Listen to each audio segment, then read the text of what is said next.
Comment Renard fit pêcher les anguilles à Isengrin le loup. Ce fut un peu avant Noël, au temps où l'on mettait dans le sel les jambons. Le ciel était clair et étoilé.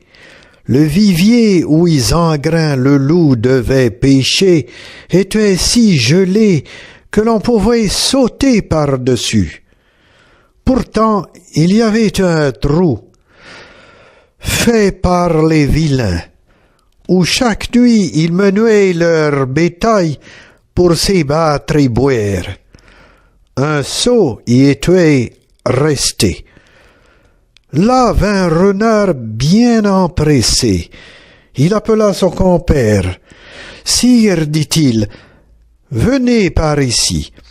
Il y a abondance de poissons et tous engins pour pêcher anguilles, barbeaux et tous autres poissons, beaux et bons. » Isengrin le loup dit « Sire Renard, prenez le seau d'un côté et attachez-le bien à ma queue. » Renard le prend et le noue autour de la queue le mieux possible.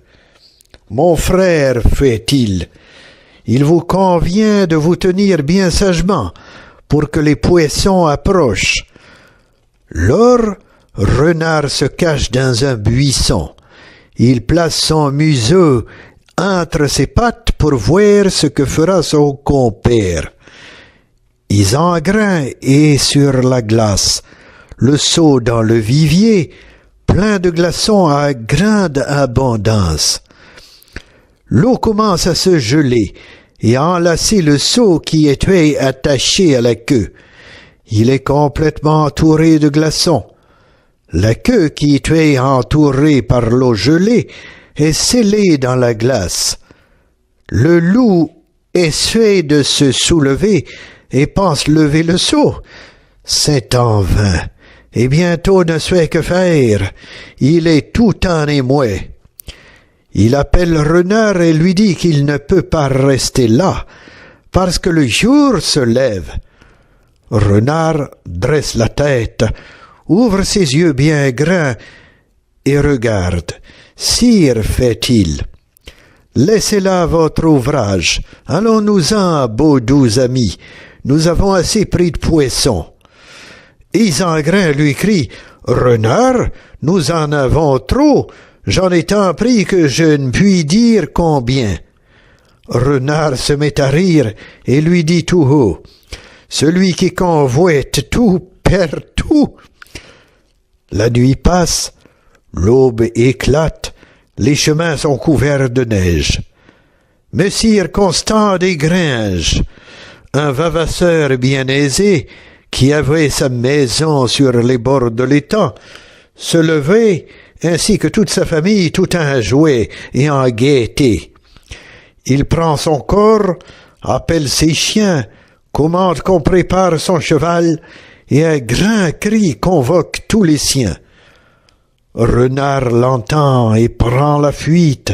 Il va se cacher dans sa tanière. Isengrin le loup reste au piège. Il fait maints efforts, se soulève, se tire. Peu s'en faut que sa peau ne se déchire. S'il veut partir de là, il devra y laisser sa queue. Tandis qu'Isengrin allouait ainsi tirant, voici qu'un garçon de ferme arrive en courant. Il tient en laisse 2 lévriers. Il aperçoit le loup gelé sur la glace et s'élance vers lui. Le garçon le regarde et pousse des cris. « Ah ah, le loup, au secours !» Les valets l'entendent. Ils sortent de la maison et avec leurs chiens ils franchissent une haie. Isengrin s'épouvante, car le maître Constant les suivait sur son cheval à grande allure.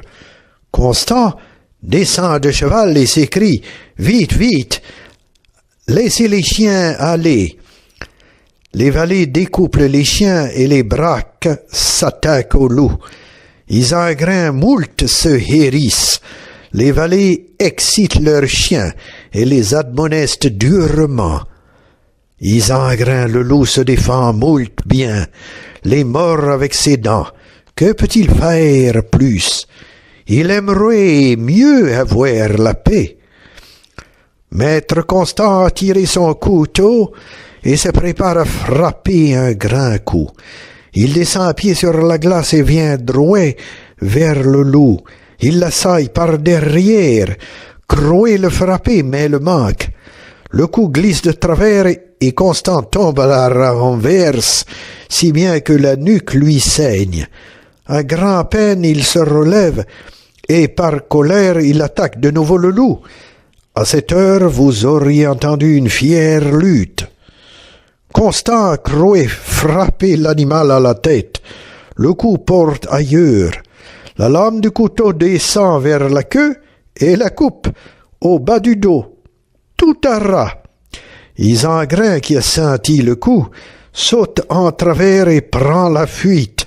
À tour de rôle, tous les chiens le mordent aux jambes. Mais la queue est restée en gage, ce qui chagrine fort Isengrin et le fâche. Peu s'en faut que le cœur ne lui crève.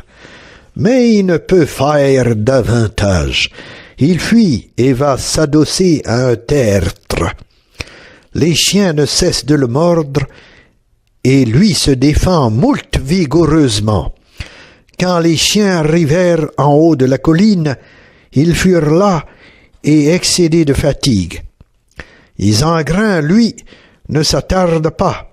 Il fuit tout en regardant les vallées et se dirige en toute allure vers le bois.